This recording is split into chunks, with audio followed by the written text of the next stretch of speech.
Chapter Getting to Know You. That, actually went better than I originally expected.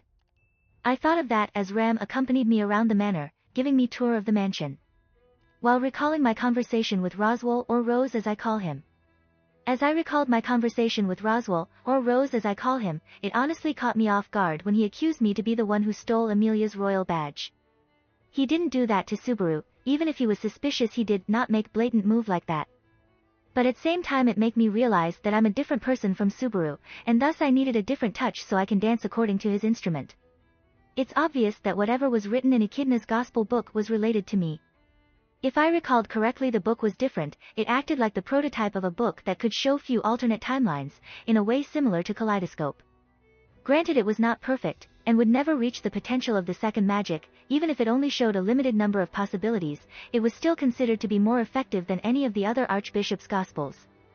He needed me to stay, and I'm sure in his Gospel book showed timelines where I chose to go off on my own. I would not be surprised if it did. I was considering it after all. I will live in some village and start new life after asking him for quite a considerable amount of money.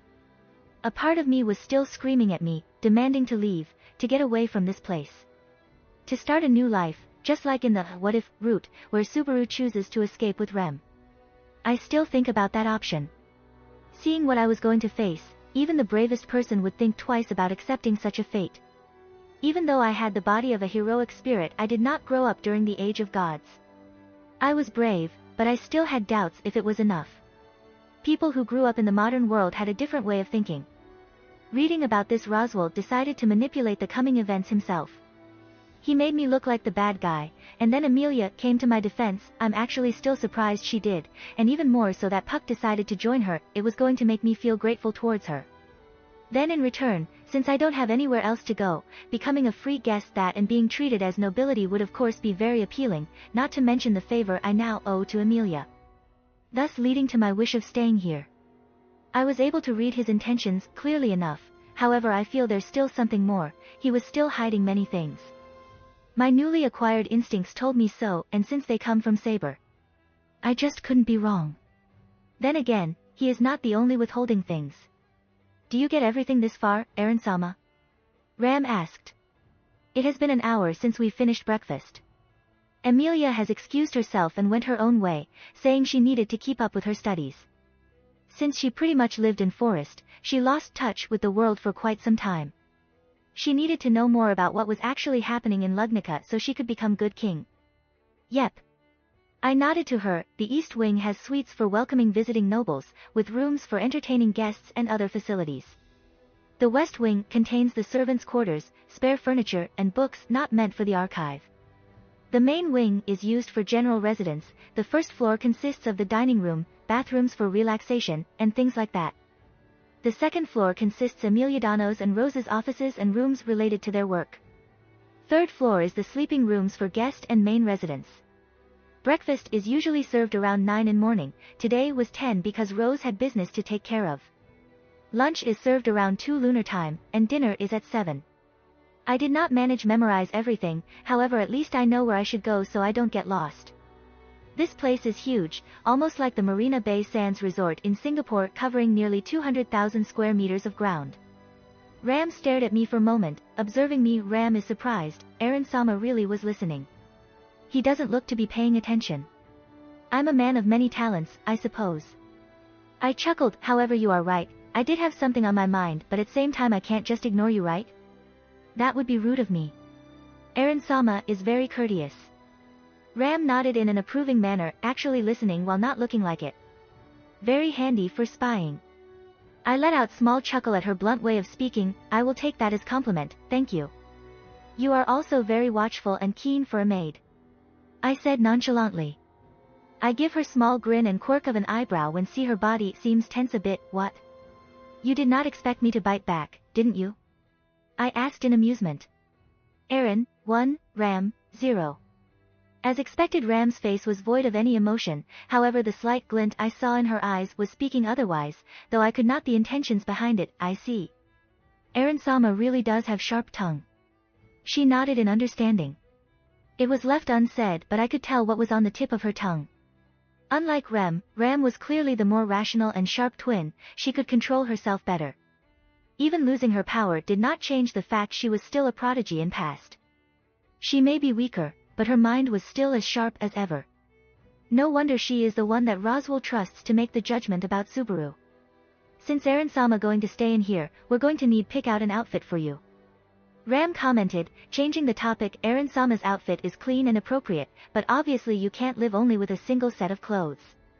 She gestured to what I wore. We will have make clothes for Eren-sama, and for that we need to take your measurements. Handmade clothes? Now that is something surprising. I never thought I would wear some of those. Well, technically all clothes are handmade. What I meant are clothes that knitted together by hand, not factory made. Sure. Then, let's go back to the servant quarters. Ram told me as we begin to make our way. I almost forgot, there's one more resident that lives here. One more resident? Right, it was. Beatrice. That's right. During breakfast I felt like something was missing. It was Beatrice's presence. She wasn't with us when I talked with Roswaal. If I recall, she was supposed to attend breakfast with Subaru. So why was she? I see, so that's why. If I recall correctly, Beatrice attended breakfast because she had met Subaru when he was wandering around after waking up from being treated by Emilia. She probably felt intrigued by him because he could enter her library without her permission and observed him further. But now, she didn't have breakfast because I never entered her place. We never met, so she probably did not have any reason to leave her library. I don't know whether this is good or bad. I'll have to see how things play out. One more resident? I asked, pretending not to know what she was talking about. She is the librarian under Roswaal-sama's contract. Ram answered, this way. She opened the door nearest to us and then. Books. That's what crossed in my mind the moment I lay eyes on this room. No matter how far my vision spans take me, I can only see shelves filled to the brim with books in any direction. They are all stored neatly and in a reserved manner. There's not a single one that looks out of place. I had seen libraries before, big ones at that. But, wow. I must say, this is clearly something else. Impressive. I breathed out as I stared at the sea of books. Really impressive. I must say, I've never seen a library at this level. And I'm being honest, I may be not fan of books, but this is still quite a spectacular view. You have good taste, not surprising seeing you looks like someone who knows what they're doing, I suppose. A high-pitched, feminine voice that sounds like a child broke my attention away from the library. I shifted my gaze to the front, to a girl, petite, young-looking girl. She was probably only few years older than my little sister, and while I do admit she's cute, like, really cute, but the way she is dressed, and her hairstyle. I mean, what the hell that hairstyle called anyway? Twin drill? Okay, I should expect this since this is fantasy world, but, really? She's almost as bad as Roswaal. Granted they share about the same age and come from the same time period, but still. Sorry for staring like that. I apologized as I bowed to her. This is Beatrice-sama. Ram introduced her. She is the one who is managing this place. This library is filled with Roswaal-sama's books. Both private and forbidden. HN. Beatrice grunted while flipping a page of the book currently holds. I'm Eren Pendragon. It is nice to meet you, Beatrice-san. I introduced myself politely to her. Beatrice looked at me as if it was some kind of foreign object before turning to Ram with an inquiring look. Beatrice-sama, Eren-sama will live here as a guest from now on. He has helped Emilia-sama and thus Roswaal-sama decided to pay him back by allowing him live in this place for free. I don't mind you explaining things, but did you have to add the for free part? I find it a bit offending. Especially since you were the one who left Emilia alone in the city. Is that so? At least you don't look like an idiot, I suppose. Beatrice commented while looking me up and down, giving me an appraising gaze. Thank you, Beatrice-san. I replied, narrowing my eyes and focusing further, trying to look thoughtful. Pardon me, but you're not human, are you? Beatrice's eyes narrowed as well, her blank voice marred by an interested look. You're sharp, not surprising, I suppose. Indeed, Eren-sama is famous for having two faces. Ram commented absently, he has very sharp tongue despite his chivalrous appearance. Hello Pot, my name is Kettle. I dryly chimed and I can see her right eye twitch at my comment, nice to meet you.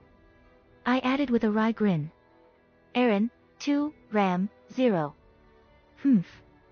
As long you don't bother Betty, then Betty has no problem, I suppose.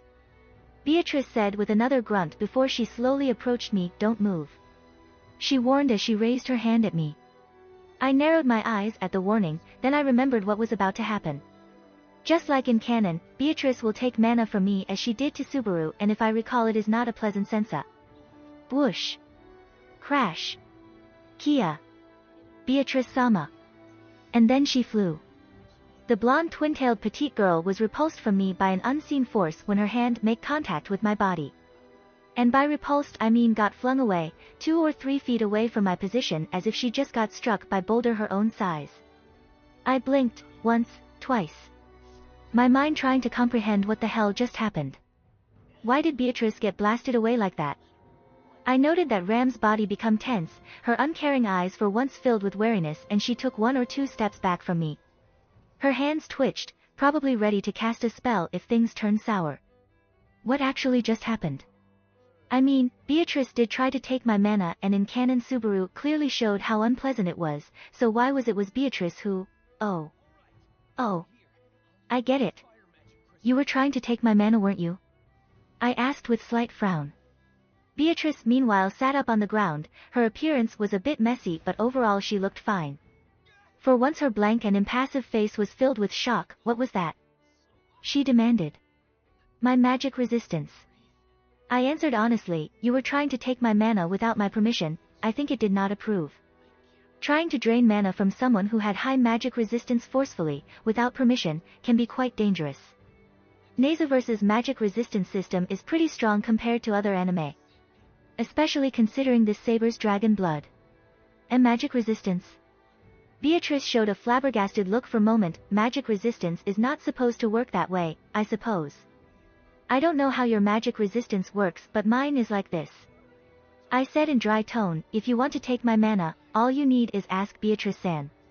It's not like I have problem with it, I have an A-rank mana capacity, I don't think I will even notice any drain that Subaru could survive. I'm sorry for causing mess for your library.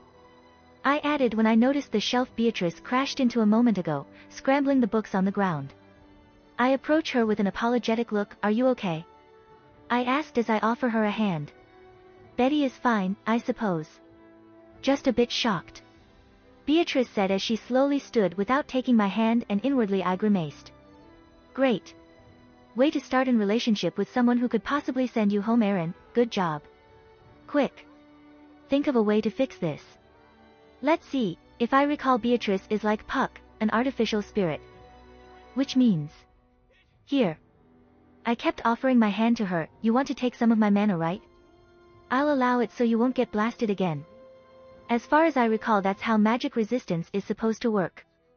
That is why Saber was able to be healed by Irisveal when she was in 4th Holy Grail War. In the Nezaverse, magic resistance depends on the owner's intention. If they allow it, then it will spells through. However, if not, well, the results were demonstrated effectively just now. Beatrice stared at my extended hand, despite her face showing no emotion, their wariness was tangible. However, she nonetheless still extended her hand and took mine. The moment our hands grasped each other, I grabbed hers firmly and... Humph. I called mana worth from inside me. When I used mana burst for the first time against Elsa, I barely felt anything. It was almost like I just running in place for a short time. Now I feel the same sensation, however this time I decided to increase the strength of my pull and let it flow through my hand holding Beatrice's. Electrical turquoise-colored energy sparked to live around us, illuminating the room with its color. I did not feel anything from it despite the ominous look and it blowing away everything around Beatrice and me. I heard Ram gasp and saw Beatrice's face once again morph to shock while at same time also gasping.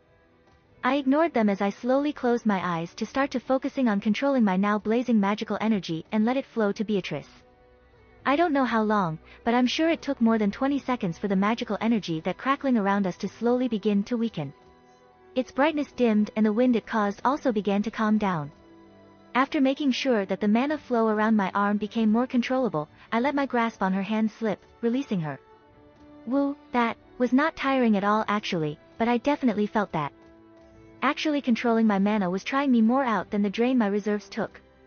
I mean, mana burst practically causes my mana to create a repulsing force like a jet boost. If I'm not careful I can make Beatrice bloat like a balloon and explode. Yikes, clearly not a very good mental image. Phew, how about that Beatrice-san? Does the amount of... I trailed off as I opened my eyes and saw the spirit now no longer standing but once again sitting in floor, clutching her chest, her breathing ragged. Beatrice-san? Oh dear. Ram spoke aloud, voice blank of any emotion. Beatrice-sama has been molested by Eren-sama. She said that as if it was a common occurrence, her face not even twitching. Ram shall report this to Roswaal-sama. She finished while giving me dirty look.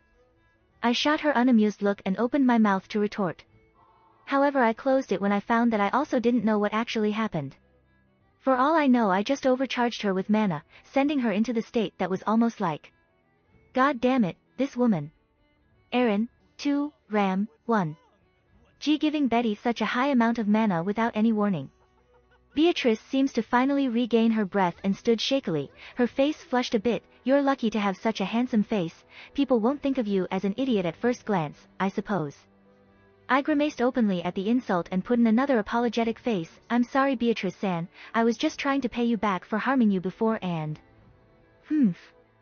Beatrice puffed her cheeks and brushed the dirt on her skirt. Well, with the amount of mana you gave me, I can forgive you I suppose. At least you look very regretful. I truly was. I already tried my best to control the flow but it still seems like it was too much.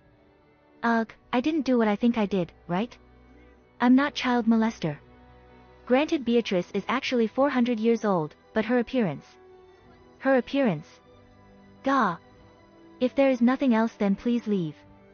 Beatrice told us in a blank and slight irritated voice. Betty needs to clean this mess. She gestured to the books at her feet from her crash and my mana burst, making me grimace further. Sorry Beatrice-san. Humph. Forgive him Beatrice-sama, Ram will make sure what happened to Beatrice-sama gets known to Roswaal-sama so Eren-sama can take proper responsibility. I don't want to heard that from someone who failed to do her duty and almost got Emilia Dano's insignia stolen or worse, gotten her killed by Elsa Granhirt. I held back the smug grin that threatened to appear on my face and only looked on nonchalantly under her irritated look. Do not expect me to go down without dragging you with me, you pink oni. Eren, 3, Ram, 1. You two certainly getting along pretty well, I suppose. Beatrice commented dully while observing us. Ram's eyes widened a small fraction and she took 2 steps away from me while shaking her head. No, no, no. Eren-sama just trying to get no Ram since Ram is very attractive and beautiful. Unfortunately for him, Ram's loyalty belonged to Roswaal-sama so he has no chance to win Ram over. She is not a very modest person is she? Shouldn't she have said, no, no, master and maid relationships are forbidden, no, no, as a maid it wouldn't be prudent for me to harbor feelings for my master, or something like that? And to add another insult she finished with a bow as if to apologize for, regretfully rejecting, me. I must admit that was a very good move, a solid blow to solar plexus. Still, I refuse to lose that easily. Actually, I prefer Remsan over Ramsan. I said with small smile. Rem? Ram seemed surprised at my reply. I love blue more than pink. As matter of fact, I like color blue, my armor's fabric is blue, remember? I see, so Eren-sama has an obsession with blue things, unexpected. I shall warn my sister to avoid being alone with you then. Gay. Okay, that was a good comeback. TSK, not bad. She clearly is a very difficult opponent to beat, but make no mistake, I will not go down because of... Betty doesn't care about that, Betty wants you two to get out PF here now. Beatrice watched as the duo got out of her library with an irritated look. Really, don't they know library are supposed to be quiet places? She could still hear the pink one claim her point over the blonde. Her irritated expression slowly turned tired and uncertain, she slowly fell to her seat and took few deep breaths as if she just went through marathon. That boy. See? I told you he is unique one. The artificial spirit of the library turned around to see Puck appear from the corner of the bookshelves. The cat spirit's face showed a smug and intrigued expression, eyes closed and relaxed. Bubby. Beatrice called, her lips felt very dry at the moment. That boy. What is he? Puck, hovering lazily in the air paused, one of his eyes opened giving Beatrice a look. I don't know. He is no demi-human, he doesn't show any traits of being one after all. But there is no way he is a human. Beatrice's face curled to small scowl. That boy's mana is too much. Way too much, I suppose. And incredibly dense too. There was no need for Beatrice to finish her words. Puck knew what she was trying to say. He held same opinion about that boy after all. I know, it doesn't feel like Satella, but more akin to the other witches of sin than a normal humans. Still, if his power would have such a raw feel to it, I would call him the reincarnation of one of the witches. Or at least one of their vassals. To Puck, Aaron's mana was strong and very potent, even surpassing him in his beast form. That was something no human should have. For a moment Puck considered the possibility that was Aaron perhaps something akin to a spirit. However, the blonde knight is not, he is clearly alive and solid, he lives like normal people do. So that theory was dismissed. In Puck's mind, it would be safe to say that he was actually more like the witches, someone who has transcended into something else. A higher being. He could be, I suppose. Betty can sense the witch's miasma around him. Beatrice said with scowl as she recalled the boy's aura. But that witch miasma pales compared to the raw power we can sense from him. Puck replied while flicking his tail lazily, the witch aura we feel from him also is not active, rather it is stagnant. The cat's spirit explained, if he is the reincarnation of one of the witches that managed to escape from their seals, the witch miasma wouldn't be like that. It would be flowing freely from his body. It feels more like a curse if you ask me. Beatrice pursed her lips hearing that. Bubby has a point there. She herself actually barely smells the witch miasma around him, as if it was mostly covered by another scent. A scent she did not recognize, and seeing she was born in the era where witches were still lurking around, it's not them, whatever it may be. But one thing is sure, that smell, whatever that, what thing is, it is powerful enough to be considered as one of the strongest and most dangerous existences in the world. And that thing was standing in front of them only moments ago, in form of a man, walking around as if there is nothing wrong with its existence. And Bubby thinks having him around his daughter would be good? Betty doesn't think so. I agree with you on that, but that boy is really being sincere when it comes to Lia. He really wants to protect her and keep her safe. Puck responded with heavy sigh. He looks dependable enough, I suppose. Beatrice commented uncertainly, Betty can tell he is someone who can handle himself pretty well, I suppose. But Betty still thinks it's too risky. That was what I thinking too. Puck agreed again and he seems to become more annoyed as he began to pawing his furry head, but Lia seems to be enjoying his presence very much. Does she fancy him? Betty blinked in slight surprise. No. Puck denied instantly, the idea of his daughter fancying a boy horrified him. I doubt Lia even knows what love is and how it feels. No, it's more like she is, both intrigued and happy to have someone else to talk to. He sighed in exasperated manner, truthfully he was kind of confused why Lia seems to enjoy Aaron's company. They only even met a day ago for God's sake. Was it love? Was his daughter? No, she is not. Puck was sure of that, and he was not in denial. He's sure whatever it is not love. He knows that. It makes no sense. Lia is clearly not in love with him, so why? Perhaps Lia is only happy that someone doesn't care about her being a half-elf. Someone who talked to her as if it doesn't matter. Puck understands that Lia's kind is almost universally hated. Half-elves are seen as demons, because of Satella's deeds as the Witch of Envy. And Bubby doesn't want to separate his daughter from her only friend, I suppose. Beatrice nodded in understanding, Betty understands completely. You can say so. Puck reluctantly said that with another sigh.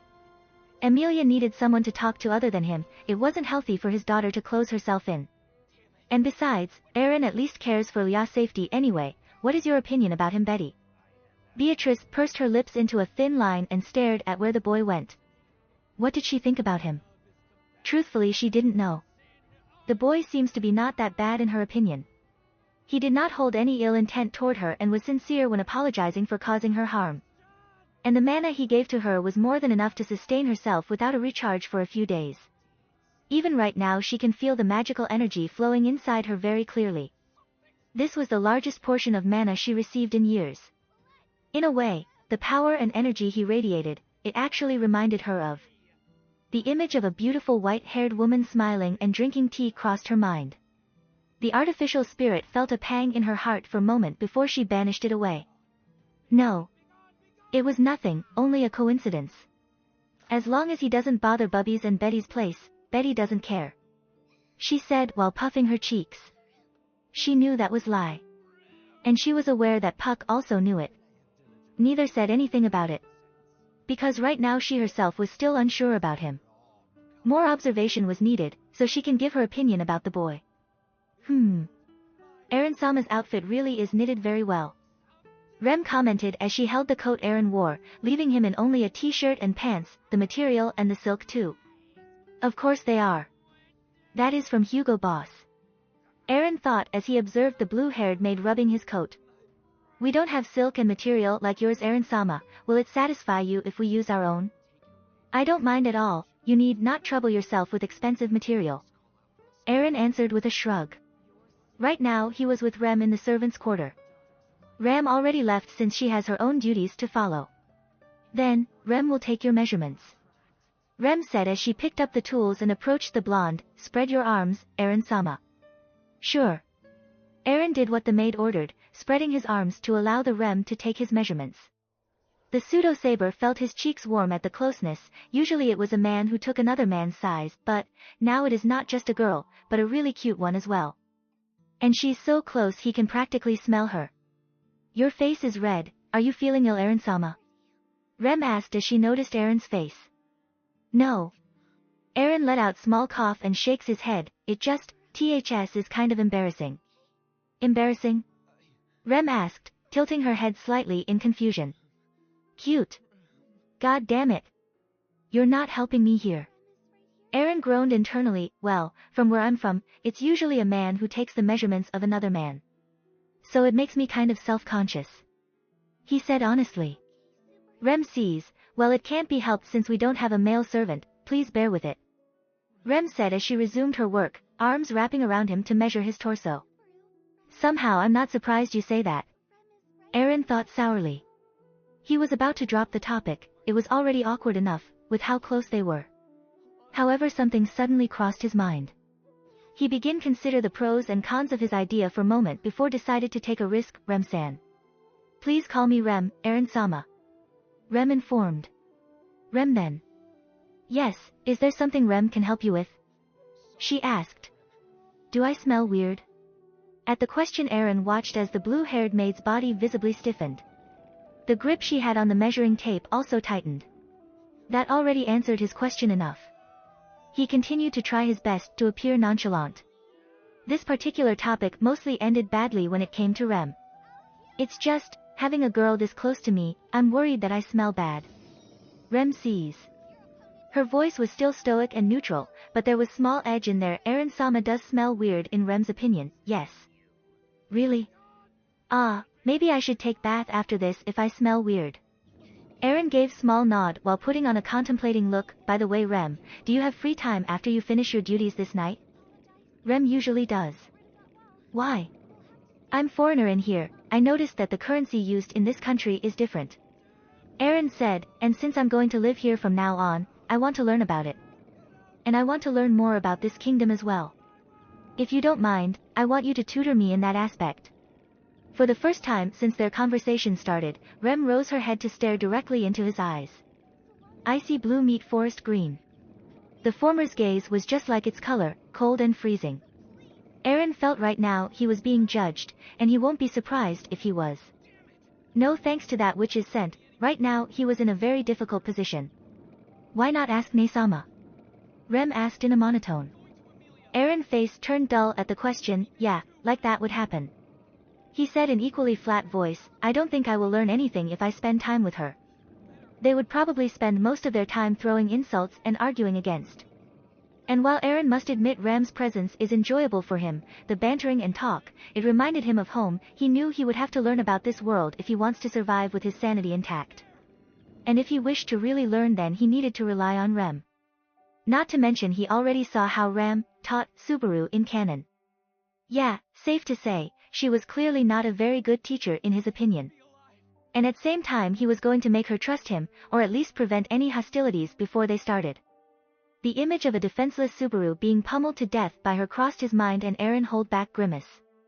Seriously, the idea of someone living under the same roof as you literally smashing you to death was not very appealing. Why? Ne-sama is a great person. Rem asked again, offended by someone dismissing her sister. I know, but we will spend all the time arguing, rather than me learning anything. He decided to give the honest answer to her. Hearing that, Rem must admit he has point there. She had briefly seen how the two interacted after all when they came to the servants' quarter. Beside, I prefer blue over pink. Aaron added with a shrug, prompting Rem to blink. Huh? I mean you have blue hair and eyes. He mentioned while gesturing to her, blue is more refreshing, I like it. I think you look better than your sister. Rem will look into it, Aaron-sama. Rem answered with a thoughtful voice after a small pause. Rem makes no promise though. It's fine, and if you don't want to then it's still fine. Aaron dismissed with a smile and shrug, I'm not going to force you. Rem did not give any verbal response, only nodding to him, all while still doing her work. After a moment she leaned back and wrote the results on some paper before returning her gaze to him. It is done, Aaron-sama, you can leave if you wish to. Sure. Aaron nodded, putting his coat back on. By the way, Rem, tomorrow morning from around 6 or 7 I will spend my time in the backyard practicing.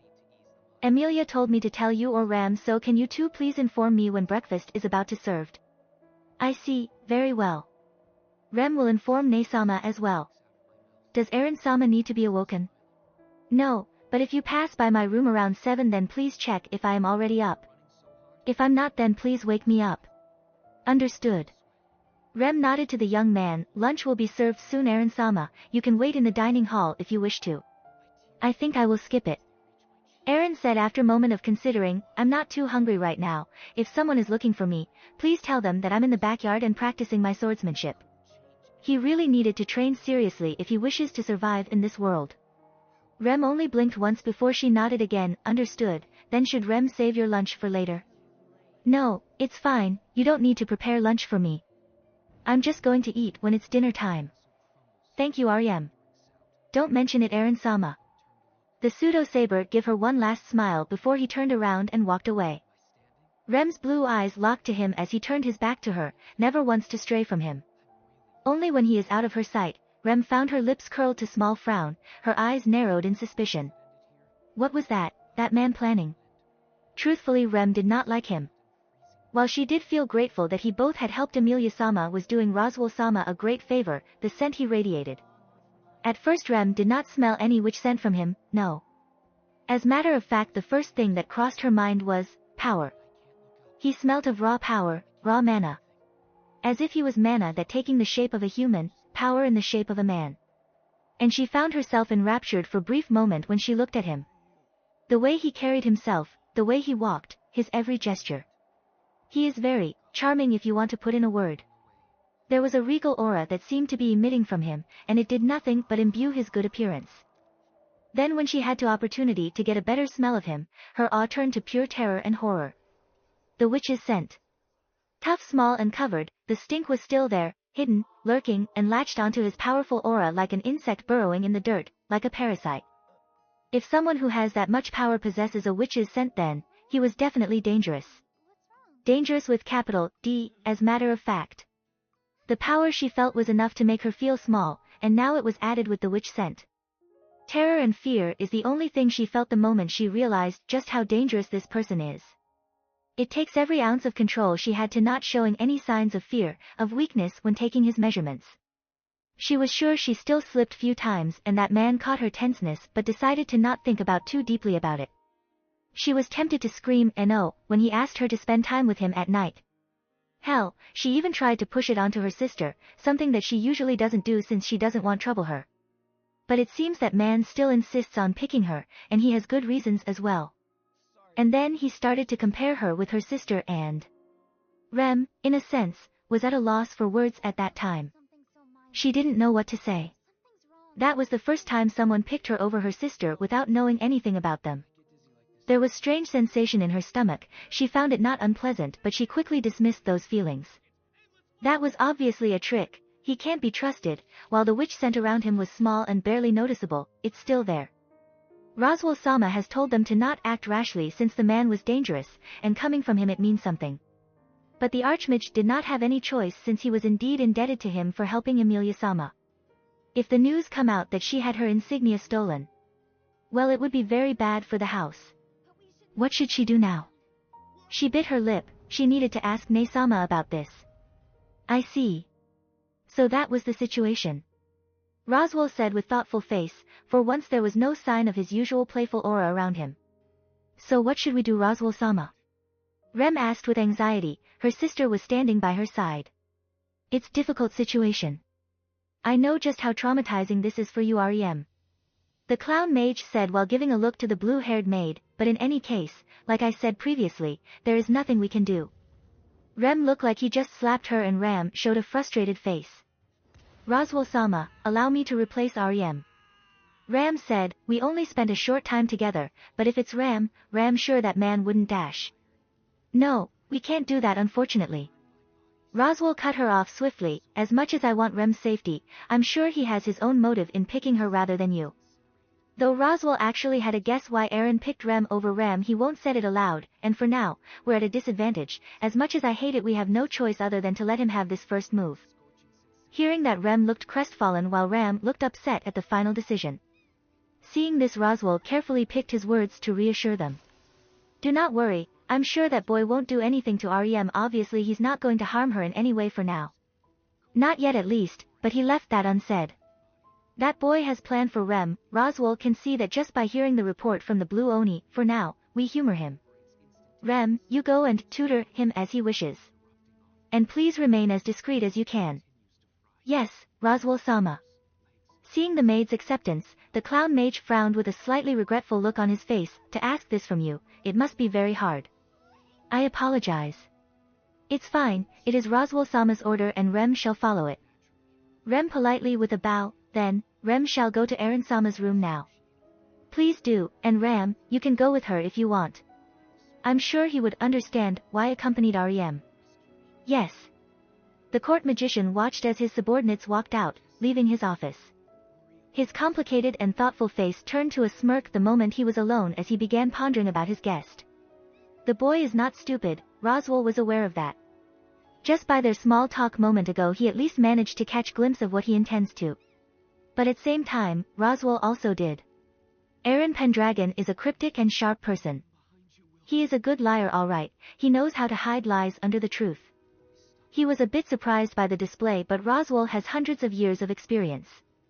He won't let a boy not even a tenth his age get the best of him. He is not a pawn like Ram and Rem, but he's still just a piece nonetheless. He may have already reached the end of the board, able to transform into anything he wanted, but he was still just a piece in his chess game. And right now he is playing as a knight. He is perfectly aware just how uncomfortable the young knight's presence is to Ram and Rem, especially Rem. Roswaal wouldn't be surprised if she lashed out at the knight at any moment, however he can't have that now. Not when Puck himself seems to be in support of the boy. He was not surprised that Emilia supported him, but Puck as well. Now that was something shocking even for him. If the cat spirit approved of his presence, then if something were happen to that boy because of their hands, the result would not be pretty. Not at all. He already has a guess why Aaron wants to have Rem. The boy is sharp, he has good instincts. He must be aware that Rem is uncomfortable with him and wishes to improve their relationship. Of course he did that because he has his own goal. Roswaal can see it in his eyes, he is ambitious, he has purpose and a destination. It reminded him of himself when he was young and eager, though he still is determined right now, everything for his mistress. He probably wishes to create roots in this house, a strong foundation. And Roswaal will allow it to happen, simply because that is what he wants as well. Because Roswaal needs him, he is the main key to release his mistress from her imprisonment. And at same time the boy also needs them as well, he can see it clearly even if he tries to hide it. It looks like things are shaping up to be a interesting year. He thought with chuckle. And because of that, Ram can't allow Aaron-sama to be alone with Rem. Ram said with blank face. Because of what? You did not say or explain anything. Aaron replied with twitch in his left eye. It seems to be doing that a lot recently. Hopefully there won't be anything permanent because of it. Ah. It seems Aaron-sama is not as sharp as Ram thought. To not understand such a simple explanation. You just barged in here along with Rem and did not explain anything when I asked you. Was your brain that not sharp enough to construct a proper answer for me? Ne-sama is a very smart person. Eren-sama, her words are beyond anyone understanding. Rem is right, Ram is not at fault that Eren-sama can't understand the quality of Ram's answer. The young knight's eye twitched again, so it's 2-on-1 huh? Fine, I'll back down. And you Ram-san, as expected of you, you bring support because you can't handle me alone. I'm disappointed with you, to bring someone else into our conflict. On contrary, Ram brought Rem into our conversation so Rem can hold back Ram as to not cause Eren-sama's sharp tongue become dull. It would be a shame if such tongue can't be used anymore. In the end he did not learn anything that night. And for obvious reasons, he came to hate clowns more than ever, especially the magic-using variety. He really despises that clown. Chapter 6. Teaching and Learning. It was a good morning, birds were chirping, the wind gently breezed through the foliage, the sky was clear and blue, and the sun shone brightly. It is indeed a good morning, a good start for a good day. That's what Emilia thought as she found herself staring at the morning sun through her window, stretching her arms and cooing. Yesterday, to put it simply, wasn't bad day. Rather, Emilia would call it good, well, good actually would be too much. Maybe it was better to call it not bad. The main reason of that is because she almost entirely spent it tied onto chair, not literally, reading the many documents and papers given to her by Roswaal. All of them contained important information a king needed to know. Economics, politics, diplomacy, all the interesting but also dry knowledge a good king needs to have. It was troubling, a lot, there was so much information, she had to try her hardest to stay focused to memorize it all. More than half day spent in chair just reading and learning and reading and learning and imagining that today she would be going through the same thing again. The good day seems to have degraded to average just thinking of this. No. I can't think like that. Emilia thought while shaking her head. This is her way for her to atone her sins. By becoming king she will lead her race. She will prove to the world they are not demons. That they are just like those talking and smiling in cities and villages all around the kingdom. That they are a good race, they are just misunderstood. No. Not just her race. She wants to bring equality to everyone. To the whole kingdom of Lugnica. She has seen while the demi-human population is not treated badly, there is still prejudice. Many laws exist to put them at a disadvantage. And not just for them, but also for those poor people who live in poverty. They are not treated as equal even if they are human. Thinking of that only made her feel worse. For a moment she was very tempted to stop. Like this isn't worth it, at all. The chance of her to succeed is actually very small, seeing she really looks like the witch that nearly brought the world to its knees. But still, she can't. This is her burden, this is her responsibility, for what she has done. And to atone she will become king of Lugnica. Not just for her people, but for everyone else as well. She was brought out from her stupor when she heard sounds from below. Looking down she noticed someone in the backyard. She blinked when she found out it was the young man who had helped her 2 days ago. Eren is already awake. It is 7 solar time, not too early, but not everyone would be up at such an hour. She was surprised to see that he was already in the yard and had begun practicing. He practiced yesterday afternoon too, he told her as much during dinner. Then again he was also already awake yesterday when she visited him. Is he someone who tends to wake up early? Emilia noted that the blonde was currently clad in an outfit similar to his sleepwear, however rather than grey, its color was white and there was also a black belt strapped to his waist. Like yesterday, he seemed very focused in his training judging by how intensely he was swinging his wooden sword. Perhaps I should greet him. I also still need to talk with the lesser spirits. She thought as stepped back from the window, intending to go outside and meet her newest friend. Stronger. Faster. Harder. Sharper. Those 4 words kept repeating themselves in my mind as I continued to swing the wooden sword in my hand from left to right. Every 6 vertical swings, I changed up to horizontal swings. The purpose of that is so my body can grow accustomed to the sensation and have them ingrained to my muscle memory. In fights you have barely any time to think, it often comes down to fractions of a second. You have to depend on your muscle memory rather than your mind, your brain only sends short impulses which your body has to immediately react to. The result stems from continuous training, so the movements can be deeply ingrained into you subconscious. I know about that. That is why I am training so hard. I was never before in a real fight. Sparring in kendo doesn't count, there are rules in place and there is never any real danger. To survive against Elsa was pure luck, as well as the borderline cheat that a servant's body represents. It was mainly because of the heightened strength and perception of this servant's body that allowed me to keep up with the vampire. They are not heroic spirits for nothing, a normal human can't keep up with that. If it was not for this far superior body, I would have been dead, bleeding out on the floor, when she made her first move. I can't have that. While Elsa Granhjert cannot be considered a normal opponent by any reason, being exceptionally more dangerous than any normal human, I have set her as my personal standard of skill for the time being. I need to be able to beat her, consistently. I'm already winning in terms of power, endurance and speed, but my lack of experience and skill had me barely surviving our fight. When you strike, make sure your attacks are delivered with the intent to kill. Make sure they are fatal for your opponent. Each strike must have the intent to bring them down. Do not hesitate. Aim to kill. Left. Right. Up. Down. Left. Right. Up. Down. Left. Right. Up. Down. I feel my breath growing ragged slightly, but I do not care. I keep pushing and pushing despite my lungs growing protest. I kept striking since the moment I started without resting even once, but it doesn't matter. No rest until my body remembers how to fight properly. If your attacks are not strong enough, then use your whole body, control your weight. As long as you keep your balance secured, all of your attacks have the potential to be lethal. If your defense is not strong enough, then use the ground. Earth is immovable. As long as your stance is firm, your defense will be like a fortress. I also need to work on my footwork, how to fight while moving as well. There's still many things I need to work on. And my time is already limited since I have to maintain a good relationship with the others as well. Aaron? I paused mid-swing when familiar voice reached my ear. Taking a few steadying breaths, I turned to see Emilia not far from me. She's still in her nightgown, with both her hands clasped behind her back, smiling in my direction. Emilia. I called back, giving her a nod and a small smile. Morning. Morning. She greeted back to me in a refreshing manner. How's your sleep? Like always. I shrugged. How about you? You looked very tired yesterday at dinner. We barely talked to each other at dinner, as a matter of fact.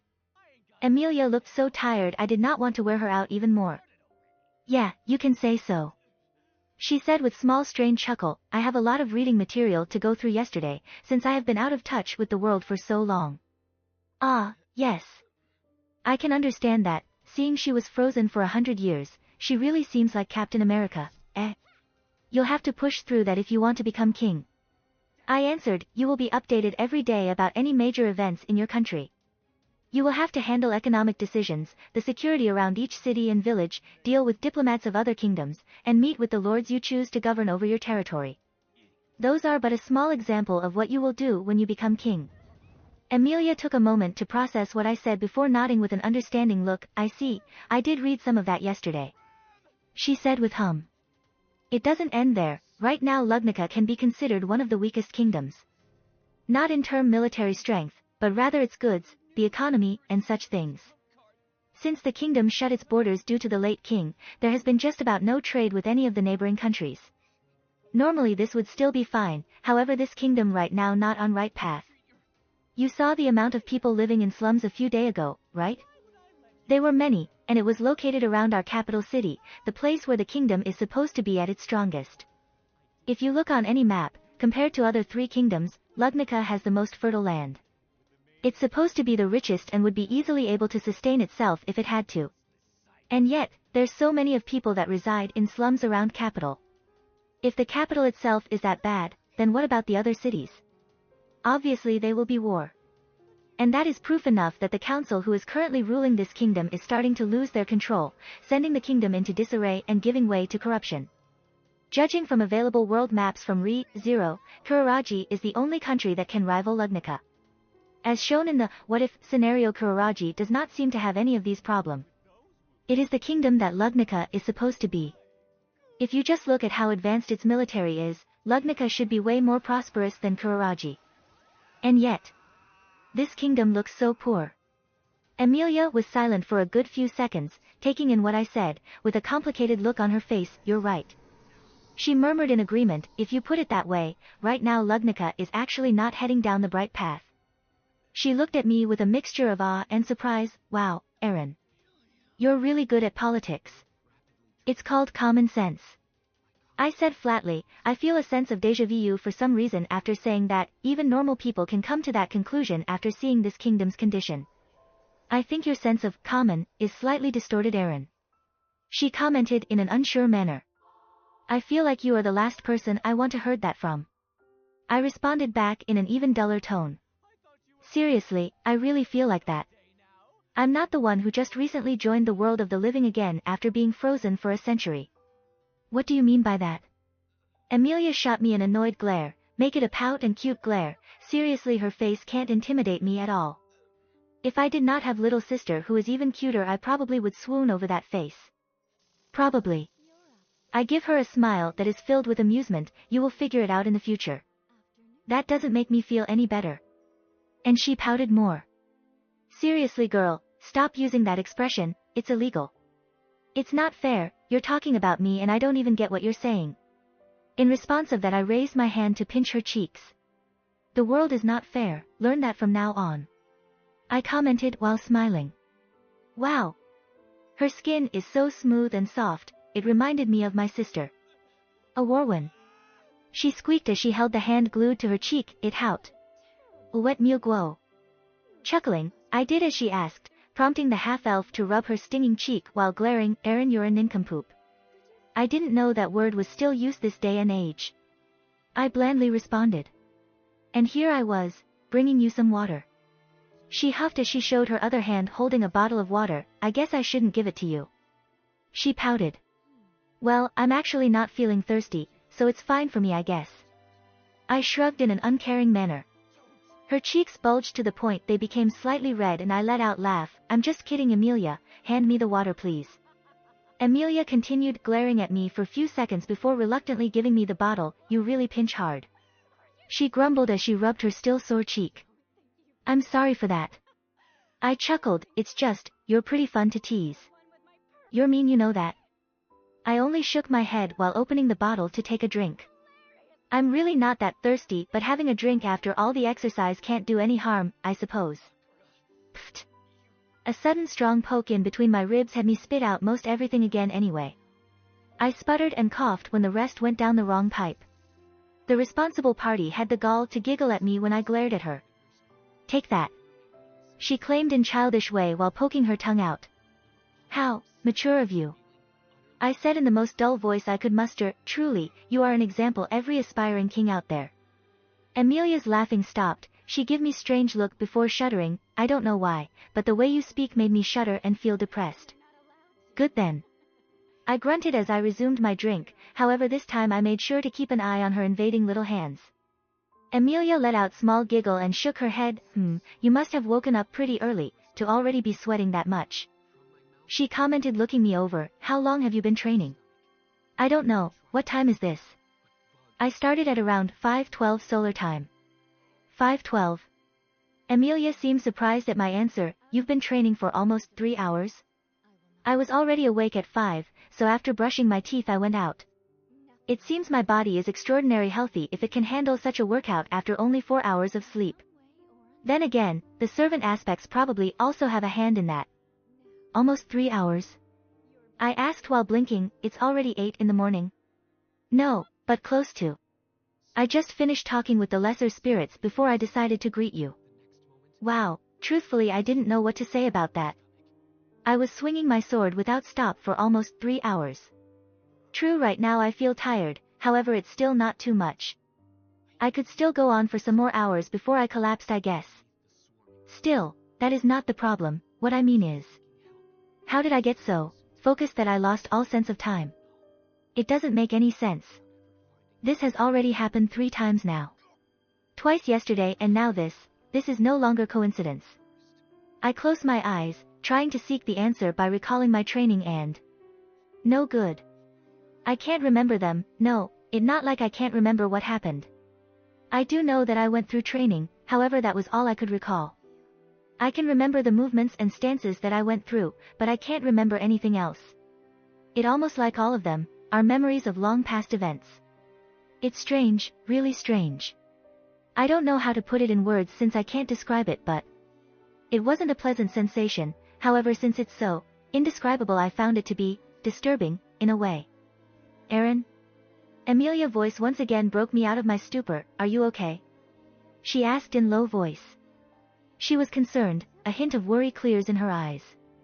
I did my best to seem neutral. I stared at her for a moment, unsure how to respond to her question. I, myself don't know am I okay or not after all. Still, it's better to not make her worry.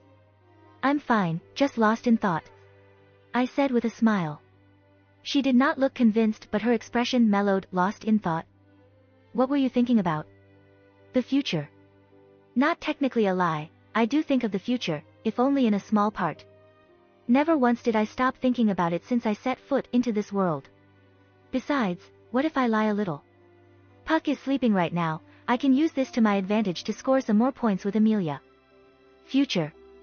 Emilia repeated with a more confused face. Yes. Remember when I said I wish to start over? That's what I intend to do. It's clear that I can't just keep staying here while doing nothing, right? I rhetorically, she nodded. I was thinking, perhaps I should get a job. I can't just stay unemployed. You're right. She nodded in agreement. Then, why not ask Roswaal to dash? No. I denied dully. Right now, I'm a guest in here, a freeloader. I live and eat for free. If I work under him, then all of that will be gone, which means it will degrade my standing in the manor. Like hell, I'm going to cut vegetables, clean bathrooms, sweep the manor, especially at this size, and other menial work. I did not waste my time in high school to spend my life doing manual labor in a medieval world. The way you put it sounds very selfish. It's called common sense. Why force change when things are already fine? Emilia's face was thoughtful for a moment before she sighed. I can't argue with that, but do you have put it like that? It feels so bad. I won't delude myself. I sniffed in slight disdain while patting my wooden sword on my shoulder. It may sound bad, but it is the truth. People just never see it that way. They even sometimes try to fool themselves when they see the truth. They call it bad, refuse to realize that such things happen every day, even though they see it all the time. They prefer to delude themselves to keep their happy lives intact. You are a very negative person, Aaron. Emilia let out another sigh. It's not good for your mental health, so keep thinking that way. It called being realistic. I replied while waving my hand in flippant manner. Anyway, do you have something to do today? Or are you going to study like yesterday? The latter. Emilia said that with slight strained voice. Why? Just asking. I shrugged. Good luck and don't give up. I'm sure you will become a great king with such diligence. Thank you. Emilia replied, smiling to me in usual kind manner. Then what about you? Are you going to keep training? Yes. I answered. I need to become stronger. Stronger? For what? Are you trying to become a knight, Aaron? I think you already strong enough to be one. That was true. I'm sure that I could become royal guard like Julius despite my barely existing experience. My physical capabilities were simply too high to get placed in a lesser position. I will give a lesson. Listen carefully, Emilia. I started as I turned to fully face her. There is no need for a reason to gather power. More power means more success. However, both while gathering so and while exercising said power, don't ever forget your reasons why you started in the first place.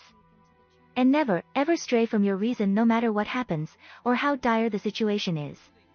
Because know that even one tiny slip will bring your downfall and turn you into everything that you opposed in the first place. And also remember that you are not alone. Do not depend only on yourself, seek for others, help them and have them help you back so you all can stay on your path, no matter what. In my opinion, there is nothing wrong with having too much power. There is saying that, power corrupts, absolute power corrupts absolutely, and there's truth in it. However, it only corrupts if someone is stupid enough to try handle everything alone. No one should have too much power alone. Share it to others, depend on them and shoulder it together so you don't stray from your path. If you can do that, I don't think there will be absolute power that will corrupt you. As I finished my speech, I found Emilia in contemplation. Her eyes showed her focus, that she was carefully thinking about what I just said. After a moment she turned to me and gave me an astonished look. You really are good at things like this. She muttered, you were a noble, so I shouldn't be surprised at least learned about them, but... She gave me a curious look. Are you perhaps related to royalty, Aaron? No, I'm pretty sure I am not related to any royalty. However, since right now I have the blood of Pendragon, I guess you can say I am. As matter of fact, I have body of the king himself. Outside, meanwhile, I only gave her small smile. It's just common sense, Emilia. This seems to be becoming an inside joke. Or maybe a catchphrase. Emilia dully stared at me. Your opinion about common sense is really distorted, Aaron. It has been few hours after that, and once I find myself alone in this manner. Everyone in here is busy and this place is huge. Roswaal actually leaves for the capital every morning to take care of his duties and tends to come back only at night. He is a busy man after all. It can't be helped seeing his position, not like I care though. The showdown between him and I would be somewhere around Arc 3. Right now I have nothing to worry from him. He needs me as much as I need him. He wants me to stay, so right now he won't do anything. Right now, in Arc 2, I'm mostly supposed to get to know the others. I better focus to get a high score with. What the actual fuck? For a moment I found myself paused, actually paused as if in a game. But only for a second before my palm firmly met my forehead. I feels like my life has become a rogue or RPG game. Seriously, I mean, not counting the cat spirit and creepy clown magic guy, all the people inside this mansion are girls, right? And here I am, thinking about scoring points with them to improve my relationship and standing with them. Has my life turned into visual novel now? Do I get a route in here? Which route is easiest? Where is the true ending? You know what? Fuck that. I don't think I have time to think about that for now. It'll be better if I focusing to my current quest, if you want to get into game terminology. Originally I planned to spend more time on training. However, I decided otherwise and went for another quest, one related to certain old little girl. Let's see. I muttered while looking down the hall, the walls littered with doors as far I can see. If I was at Sundra Drill lowly with an ego to move Gilgamesh to tears, which door would I live in? I asked aloud while walking to the door nearest to me. How about this one? Much to my delight, the moment I open the door I am greeted with the imposing library. Sitting in the middle of the aisle, ever surrounded by books, is just the artificial spirit I have been looking for. She graces me with a brief look and an irritated greeting. How'd you get in? She asked, surprised. Hello to you too, Beatrice-san. I greeted her. As for how I got in, well, I opened the door. That's not what Betty means, I suppose.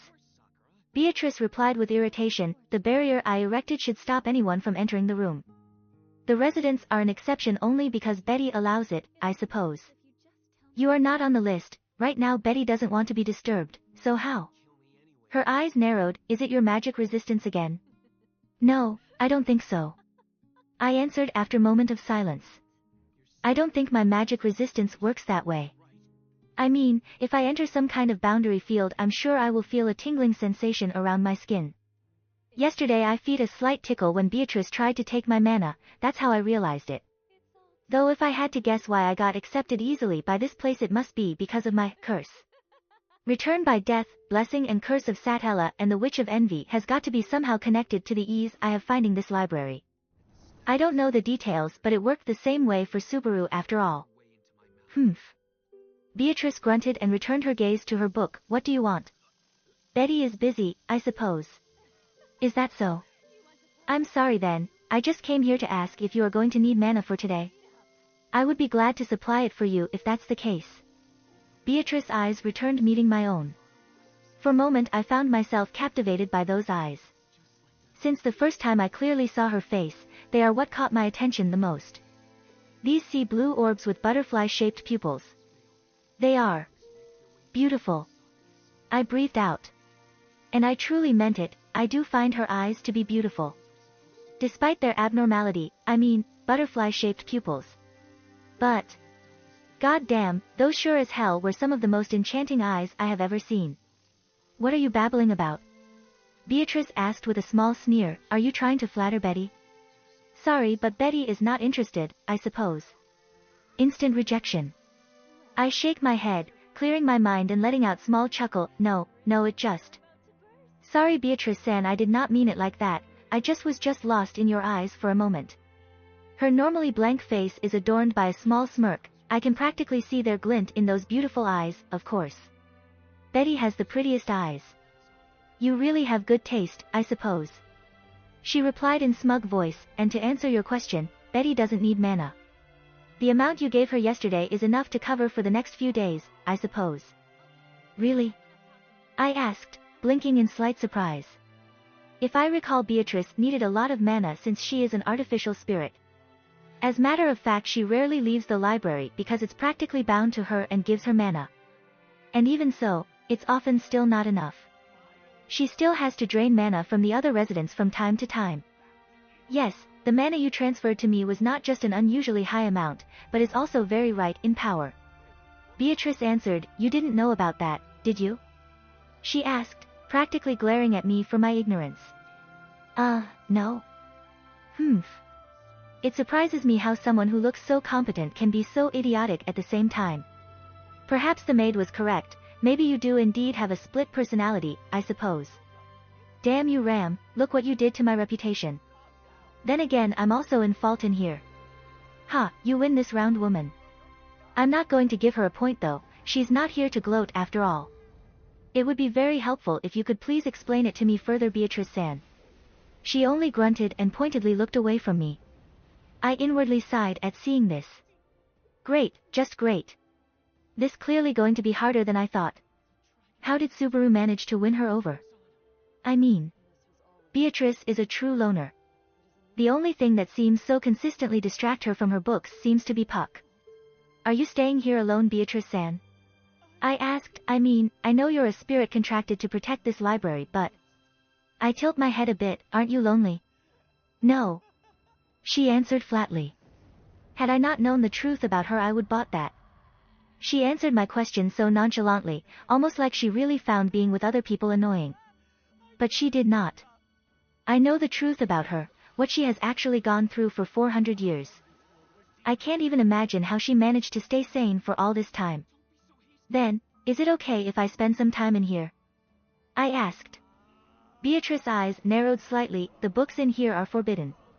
It's in the name of the library for a reason, I suppose. Really? What a shame. I found myself frowning. I was thinking about reading some of the books in here at some point. Granted, I can't read the language of this world yet, but still. But it's alright to just stay here. Beatrice lowered her book. She shot me an unkind, suspicious gaze, and why would you want to do that, I suppose?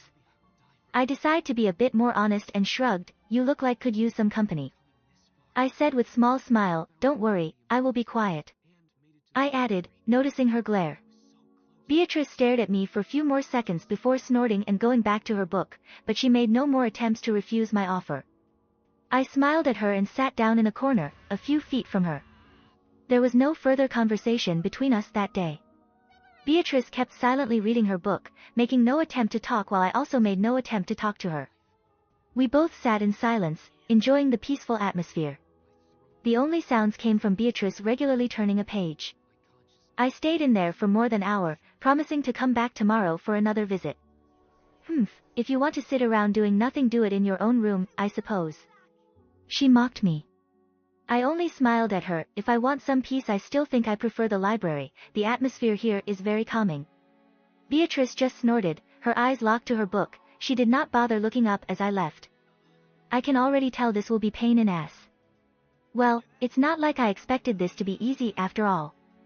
There are still few hours before dinner. I guess I'll go back to training. The stronger I am for the coming troubles, the better. If I recall, Subaru got cursed by that puppy on the 4th day while working and died and succumbed to the curse on the 5th. I already spent 2 days at the mansion, which means 3 more, no, 2 more days, only 2 more days. Even more of a reason to not let up on training. Good evening, REM. Aaron greeted to Rem, who entered his room. Your sister is not with you? Good evening, Aaron-sama. Rem is sorry to say that Ne-sama can't join our lesson tonight. Ne-sama has been called by Roswaal-sama to do something important. Rem answered in a smooth voice. She then raised an elegant blue coat in the blonde's direction. Ne-sama also told Rem to say, Aaron-sama, if Aaron-sama can't contain his desire for something blue, please smell this coat and think of this smile. Rem's stoic face morphed to cute smile, she even winked at him with an aha before returning to normal. It was an highly surreal situation. Ram is sure it will calm Eren-sama. The pseudo-saber felt his right eye twitch at the jab. He can imagine Ram in front of him, going through whole spiel all too well, it only served to annoy him further. This does not count toward her total points. Eren murmured darkly, in fact I'm tempted to remove a point for using people to deliver her jab, honorless woman. He already began to formulate a suitable rebuttal for their next banter. He would show her. This offense will not be ignored. Though he can't help but wonder why Roswaal would assist him like this. Why would he pull Ram from the session? It was clear the blue-haired maid was still not comfortable in his presence, he did not miss the way the maid stiffened yesterday during their conversation. I have a guess why, but I don't think it is that important. He thought in dismissing manner, well then, shall we begin? Yes. Rem nodded as she entered the room, pushing the board in front of the sitting Eren. She was silent for a moment before asking, where were we yesterday? There was no lesson yesterday. Eren deadpanned, more like gossiping and hanging out rather than studying. Eren-sama didn't understand. Ne-sama has explained many things. If you mean throwing insults and commenting about my sharp tongue by explaining things, then we seriously have different view of the term explanation. Eren said while sighing, anyway, I guess let's start with the currency of this kingdom. He asked, I know there is copper, silver and gold. But what about the holy coin? How much is their worth? And how much is the other currency valued? Well, Rem usually bought 1 appa for 2 copper in the city. Rem answered, 9 copper will be worth 1 silver coin, and 15 silver will be worth 1 gold. 1 holy coin meanwhile is worth 2 gold. Eren-sama can buy food for about roughly 100 people with 1 holy coin. Eren's mind immediately began calculating the value, compared it to his own nation's currency. It didn't take long for him to come to conclusion. Well, this means I have around 2,700 SGD, Singapore dollars, roughly 2,000 American dollars, with me now. The food price in an inexpensive restaurant is usually around 8 SGD, including a drink. This is actually not that much, however it seems the food prices in Lugnica are higher than Singapore's, quite surprising since the land was bigger and more fertile. More proof of this kingdom's crisis, ha. Though with his current funds he could still be considered pretty rich here, then what about Dash? As the duo spent their time together, Eren realized that the language of this world is Greek. He recognized few words Rem wrote on the board and their pattern, thanks to Medea. He tried learning some of the alphabet visible during her high-speed aria.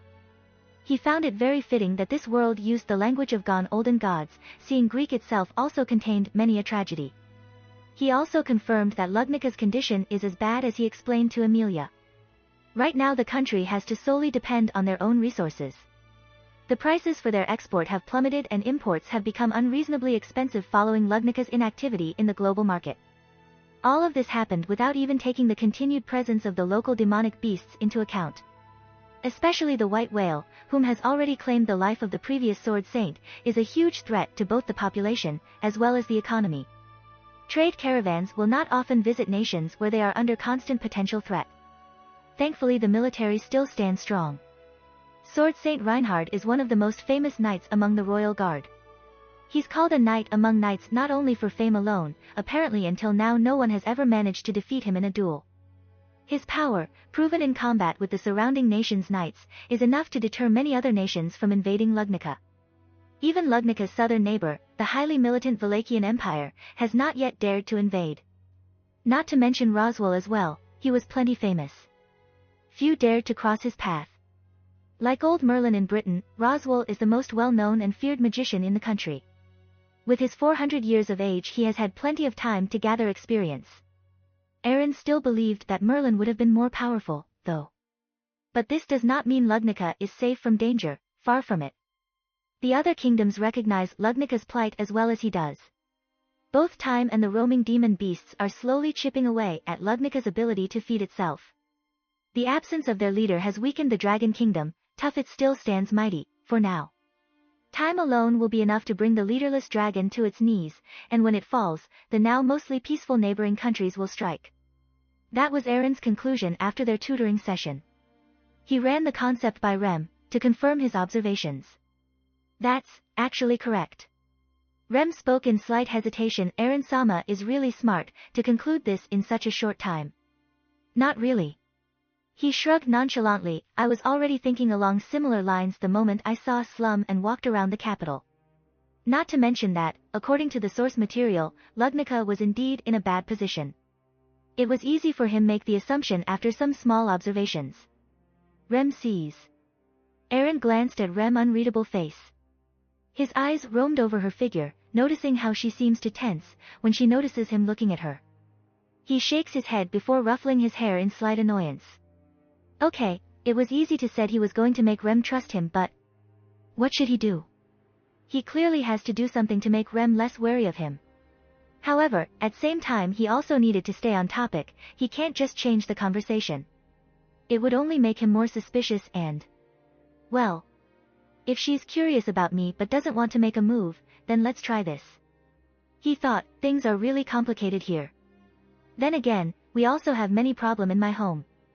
He muttered aloud while inwardly waiting for her reaction. Lugnica has been without a king for a while, so it just makes sense.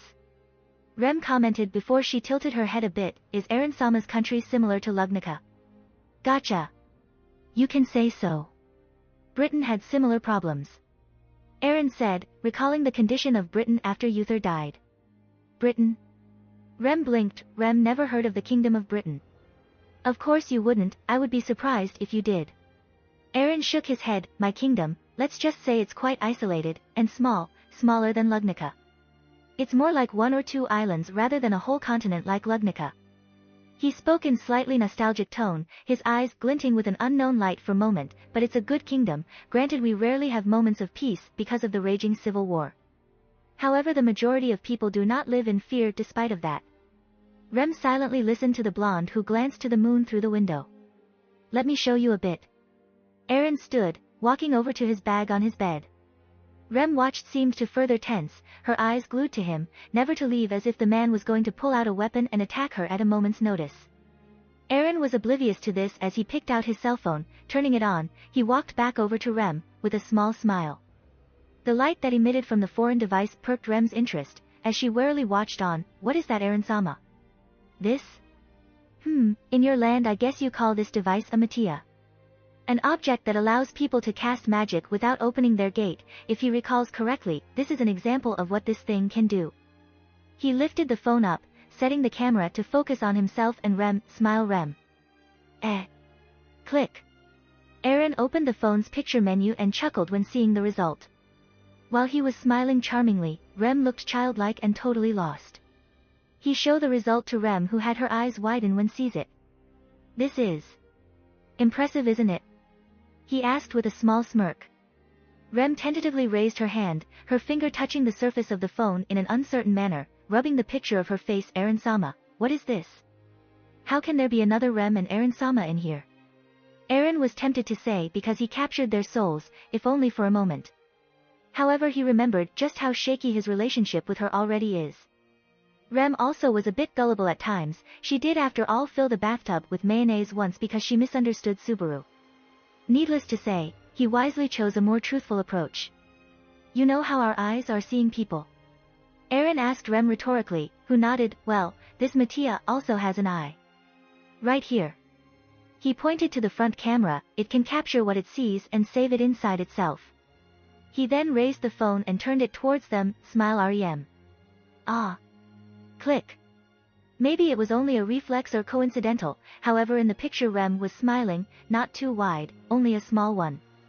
It's still visible to see, and in Eren's opinion, she is cute, like realicute. Foo, the fans at home are gonna go crazy when they see this. He thought with smug smile as he imagined his friend's reaction if they see this. See? You look good when smiling. He said as he showed the picture to Rem. This is certainly an interesting Matia, Eren-sama.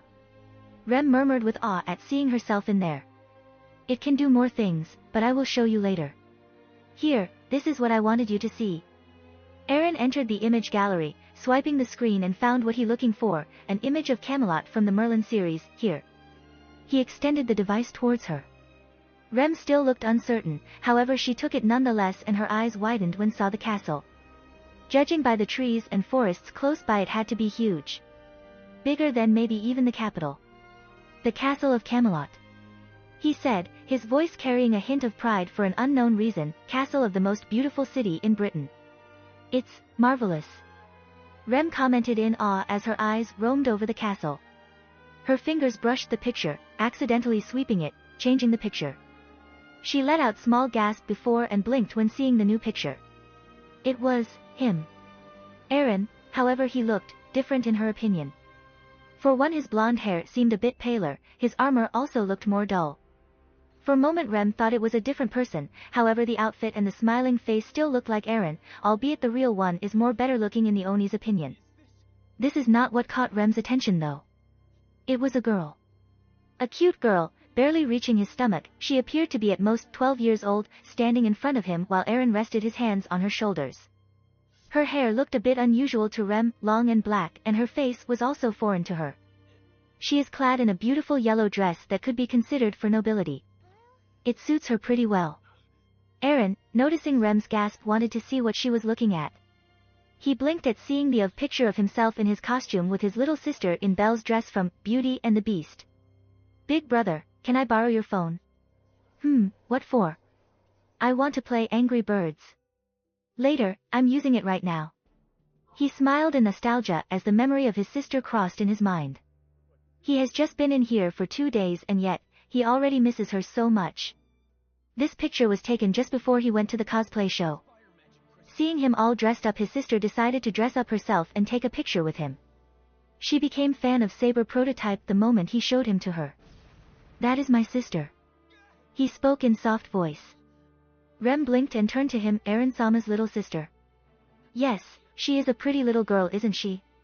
The way he spoke, and the way he smiled, somehow it made Rem's heart, filled with skepticism and suspicion, soften, and she found herself smiling too. Yes, Rem agrees, she is a pretty girl. Of course she is. She is my sister. Aaron declared with pride, taking his phone back from Rem. His finger brushed over his sister's face, the affection visible on his own. She will be very beautiful when she grows up. The pseudo-saber saying that aloud while kept staring at his little sister's face in his cell phone, lost in his memories of the time spent he with her. He still remembered how she was born. He was 6 years old at that time, how he picked her up for the first time from his mother's arms. What is her name? Rem asked. Angelica. Aaron answered fondly. Rem nodded as she repeated the name in her mind. Rem thinks it is a good name. Of course it is. Aaron said with small grin, it came from me. The name did actually come from him, he got it from a movie called Carita de Angel. Angelica is the name of the protagonist's mother that became guardian spirit for her. His parents agreed with his choice and decided to name her after it. Rem thinks Aaron-sama has a good taste then. Rem said kindly, where is she now? She. Aaron paused when the question registered to his mind. His throat dried up and his eyes become wider by a small margin. He tried to say anything but he couldn't find his voice. He truthfully didn't know how to answer that question. He refused to say she was dead. He would rather take Rem's Morningstar to the head than proclaim his little angel's death. But at the same time he could hardly tell her the truth. That would bring up way too many other questions he had no answer for. Rem noticed his troubled look, her soft eyes filling with sympathy and regret. Rem is sorry Aaron-sama, she spoke out of turn, she apologized. Rem did not mean to bring up bad memories, please forgive her. She bowed in genuine regret. No. Aaron shook his head, no need for apologize Rem. You didn't do anything wrong. He took a deep breath and ruffled his hair, trying his best to calm down, you didn't do anything wrong. He repeated, it's natural to be curious, if I were in your position I would ask same thing. Rem didn't know how to respond to that, she raised her face to see Aaron already looking back at the picture. Besides, she not dead. Aaron said. He wouldn't say his sister was dead, not now, not ever. She's just, lost. Lost, that is actually technically true. Though it isn't her who lost but him. He closed his eyes, feeling very emotional, but aware it would not be a good thing to show this side of him. Rem, perhaps we have already done enough for tonight? Yes, Rem thinks so too. Rem agreed after a moment of silence, then, Rem shall take her leave. Perhaps it will be better if Aaron-sama rests now, it's already late. She said while glancing at the magic time crystal nearby. Yes, rest would be good. Aaron murmured while nodding before he shaking his head, I'm sorry to ruin the moment, Rem, I was thinking that maybe showing you where I come from will make you at least feel less uncomfortable around me. He confessed, making Rem's breath freeze for a moment, I'm not so stupid to not notice how uncomfortable you are with my presence, Rem. He chuckled when noticing her flinch, I don't know why, but please believe me that I have no ill intentions towards anyone in this manner. I'm homeless, it would be stupid of me to try anything in here, this is where I live now after all. I don't want there to be a bad relationship between us because of that. It will only be awkward for the both of us, right? He knew he shouldn't say this to her. This is stupid, to openly admit he knew she is not comfortable with him and trying to get close to her. But Aaron couldn't bring himself to care right now. His mind was a mess and he just wanted to end the conversation as fast as possible. The blue-haired Oni stayed silent at the confession. She did give him a slow nod, however. If it was an honest agreement, or to just rid herself of the situation, the blonde knight did not know. Then, Rem will excuse herself. Rem bowed to him. Without any further words, the maid exited the room, leaving Aaron alone, still staring at his cell phone. The blonde knight green eyes were focused on his sister. He swiped once, changing the picture to show him with his whole family. He could feel his heart clench further seeing all of them, a sob threatening to slip from his throat. He choked it down. His fingers gripped the edge of the bed tightly, causing the wood to break under his strength. The pseudo-saber closed his eyes and grit his teeth as a single tear rolled down to his otherwise pristine face. I will return, I promise. Just wait for me, Mom, Dad, Angel. I will survive this and return to you all. Was I wrong? That question kept repeating itself in her mind as Rem made her way back to her room. She was glad that her big sister accompanied her yesterday during the lesson. Her big sister presence always managed to calm her. Today was different though. Roswaal-sama told her to go alone since it would have been too obvious he was trying to be a hindrance. Given that Aaron-sama has the trust of both Emilia-sama and Puck-sama, it would have been a bad idea to further antagonize him. She was very nervous about the supposed study sessions. It just didn't make any sense, there was no way he did not know anything about Lugnica. Even if he was a foreigner, he was still of noble birth. He must have already been tutored in the customs of at least the bigger kingdoms. Rem would not have been surprised if he only pretended to be a noble. Was I wrong? But much to her surprise, he not only took their lessons to heart, but was also very perceptive and insightful when it came to any questions he had. But at the same time there are also things that he already seemed to know, only asking to confirm something. Or playing with her, she thought. The latter seemed more obvious, that man couldn't be trusted after all. He deliberately tried to manipulate her, she does not know why, but she is sure of it. For all his smiles, curiosity and easygoing attitude, someone who carried the witch's stink cannot be trusted. There is nothing more than to stay away from him, that was what she thought when she tutoring him. She doesn't like him, not at all, and she is also afraid of him. Standing close to him who has such a wicked and powerful scent, it made her shudder and very uncomfortable. Like cornered prey, like a rabbit in front of lion who playing with its prey before devouring it. She doesn't like it, not at all, who in their right mind you like that? And yet, was I wrong about him? She was quite surprised to see the Mattia he has, it was unique. To remember anything it sees and recalls it for others to see. That was one strange Mattia, though undeniably useful. But the most surprising thing was when he started talking about his sister. Love. There was no better word for what she felt of him when he talked about her. He loved her. Not in some twisted or deranged way, it was pure genuine love. It actually reminded her of how she feels for her big sister. The love of an older sibling. Love that wishes to protect, nurture and guide their precious younger siblings. Such love is impossible to feel for someone following the witch cult. It was no secret that even the higher members of the witch cult are unhinged. They are all insane to some point. The lower-ranking member are nothing more than puppets made of flesh, neither afraid of injury nor death, throwing themselves to their death on droves if their archbishops demand so. Even the highest-ranking members of the cult would have difficulty fitting into normal society. But that man. It could all be a trick, but such levels of sincerity. She feels his actions are not caused by an insane, or let alone evil mind. If he did bad things, it would be out of love. Even though the majority would probably disagree, that could not be completely bad, right? She remembered how exhausted and pained he looked when he remembered his little sister, who apparently is not dead, but somehow lost. How did he mean that? He said he wished to get closer to her, so they could be more at peace when living under one roof. That he did not wish to harm her, or anyone else in the mansion for that matter. Even his confession, that he tried to get close to her for personal reasons, wasn't that bad if she thought about it. He only wanted to make sure they didn't end up hating each other. Such things should be enough to make Rem more wary at him, but she is not. Because it shows that Aaron Pendragon is still human. For all power she smelled coming from him, power that makes her look like a small and helpless girl. Power that's so raw and potent and make her like a small animal standing in front of a hungry dragon. He still's a man. And that made her feel relieved to some degree. Make no mistake, she still did not trust him, but she could at least agree to tolerate his presence. She did not fear him like before. She knew he was still a man, not some unspeakable monster wearing human skin. One chance. Rem will give him one chance.